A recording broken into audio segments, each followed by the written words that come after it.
मित्रांनो नमस्कार. माझं नाव अतुल ठाकूर. आपण वेगवेगळ्या विषयावर या व्हिडिओ सिरीजद्वारे चर्चा करत आहोत आणि माझा उद्देश आहे की आपल्या पूर्वजांनी जे असामान्य काम करून ठेवलेलं आहे ते कुठेतरी आपल्या लाईफशी जोडलं जावं. आम्ही आमच्या ट्रेनिंग्समध्ये पण हाच प्रयत्न करत असतो. लघु आणि मध्यम उद्योजक आज यशस्वी झाला पाहिजे, आज तो सक्सेसफुल झाला पाहिजे. कारण माझं असं स्पष्ट मत आहे की ही एक अशी कॅटेगरी आहे ज्याला कोणीच वाली नाही. मी असं का म्हणतो, तुम्ही सहज विचार करून बघा की आपण एखाद्या CA कडे जातो. CA कडे जाऊन आपण एक प्रोजेक्ट बनवतो, पण तो प्रोजेक्ट हा केवळ बँकेत अप्रूव्ह व्हावा असं बनवला जातो.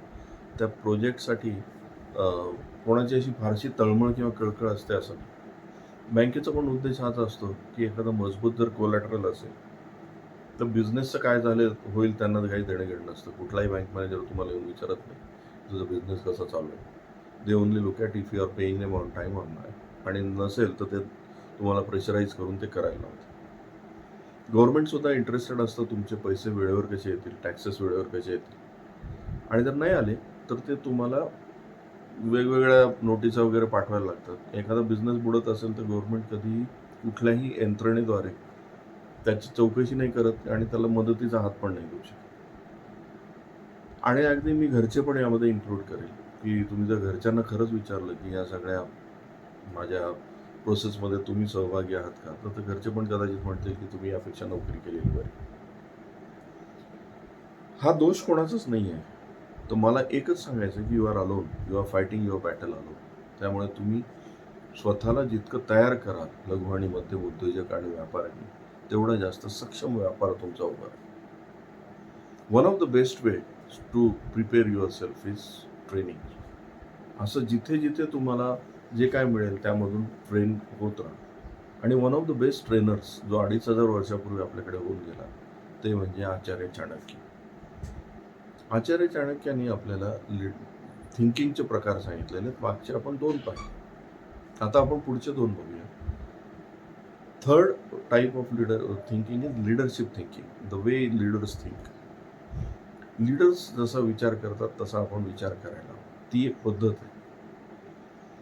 मित्रांनो, छत्रपती शिवाजी महाराजांचं लीडरशिप थिंकिंगबद्दलचं आपण बेस्ट एक्झाम्पल घेऊ शकतो, कारण त्यांचं चरित्रच, आयुष्यच हे पूर्ण एका लीडरचं आयुष्य. अगदी त्यांचं आग्र्यामधलं जर पाहिलं आपण, त्यांनी आग्र्याला कसं म्हणजे निगेटिव्ह वातावरणात असताना पण थिंकिंग कसं ठेवलं त्यांनी, पुढे सुटका करण्याकरता काय काय करावं लागेल. म्हणजे ते कुंभाराला पैसे देणं, त्याला सांगणं तुझं तर पूर्ण बिझनेस थांबव, आणि दिवसा हे धूर झाला पाहिजे आणि रात्री जाळ होईल. म्हणजे दिवसा निसटून जायची वेळ आली तर धुराच्या दिशेने जाता येईल, आणि रात्रीच्या वेळी जाळ दिसतो म्हणून. म्हणजे थिंकिंग अबाउट द फ्युचर, काय काय करता येईल. किंवा त्यांनी ते हत्तीचे पिल्लं छोटे असतानाच गडावर नेऊन ठेवणं, कारण दरवाजातून ते लहान असताना जाऊ शकतात, मोठे झाल्यानंतर नेणं अवघड आहे, हा विचार करून ठेवणं. किंवा आरमाराचं बांधणी करणं, इंग्रजांकडून ते शिकून घेणं. फंड रेझिंगसाठी वारंवार छापे टाकणं, हे लिडरशिप थिंकिंग आहे मित्रांनो. या प्रकारचं थिंकिंग प्रसंगी स्वतःचं रेप्युटेशन रिस्कवर टाकून छत्रपती शिवाजी महाराजांनी जे आपल्या ज्याला असं म्हणूया मिशन विजनला गरजेचं आहे ते केलं. तो leader is like this. Leader always comes from the future.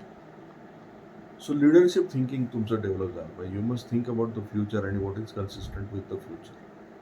अशी असंख्य उदाहरणं देता येतील ज्याच्यावर आपण एक स्वतंत्र व्हिडिओ पण करू शकतो की लिडरशिप थिंकिंगमध्ये शिवाजी महाराजांनी, छत्रपती शिवरायांनी काय काय अद्भुत असे आपल्याला विस्मयकारक निर्णय घेतलेले, जे आपण सामान्य याच्यामध्ये विचार पण नाही करू शकतो. अगदी कमी रिसोर्सेसमध्ये लीडर हा कसा बेस्ट युटिलायझेशन ऑफ रिसोर्स करू शकतो, ज्याला आपण कारतलब खान सोबत झालेली उंबरखिंडीची लढाई आहे ती बघू शकतो आपण.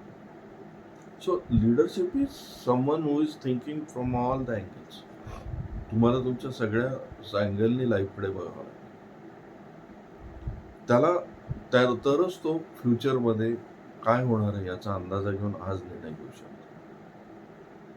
सो चाणक्याने सांगितलेली third type of thinking is leadership thinking. आणि नंतरची थिंकिंग जी आहे फोर्थ, चाणक्य आपल्याला सांगतात क्रिएटिव्ह थिंकिंग असलं पाहिजे, कॉम्पिटिटिव्ह थिंकिंग.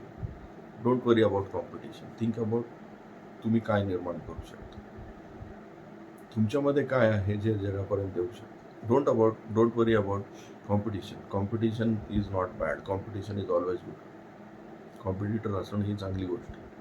ते तुम्हाला वरच्या लेवलला नेतात, ते तुम्हाला चांगल्या विचारांमध्ये टाकतात.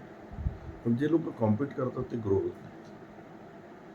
त्यामुळे तुम्ही सुद्धा सतत विचार करा की मी काय निर्माण करू शकेल, रादर दॅन थिंकिंग अबाउट की मला कोणाशी कॉम्पिट करायचं. कॉम्पिटिशन इज स्केअरसिटी, कॉम्पिटिशन इज अभाव, क्रिएटिव्हिटी इज फुल ऑफ ॲबंडन्स. त्यामुळे चाणक्याच्या या दोन शिकवणूक आपल्याला लक्षात घ्यायला हवं. एक लिडरशिप आणि दुसरं think like a creative person. मित्रांनो, आज आपण इथे थांबूया. अजून बाकीच्या थिंकिंगकडे आपण टप्प्याटप्प्यात जाऊया. हा व्हिडिओ तुम्हाला आवडला असेल तर याला लाईक करा, शेअर करा आणि चॅनलला सबस्क्राईब करा. नमस्कार.